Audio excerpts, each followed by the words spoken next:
Nakita ko, Ma'am Liz, na maganda yung nangyari sa Bucon, and hindi din madali yung mag-conduct ng ganitong event.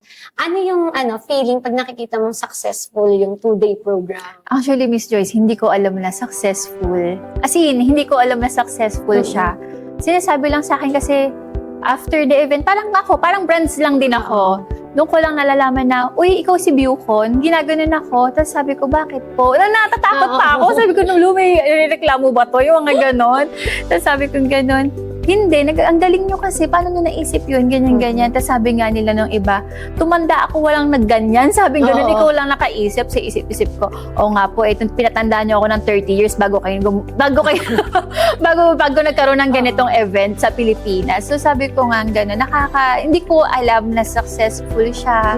Gano'n, hanggang sabihin na lang ng ibang tao. For me, merong mga brands na sumali at patuloy pa rin sumasali. So for me, yun yung basihan ko na okay, successful to kasi meron pa rin mga nag-join. Yes, And for me ako, hindi man andito pa yung brand namin, and na-experience ko sa ibang tao na nagsasabi na, uy, nakita ko yung brand mo sa Bucon.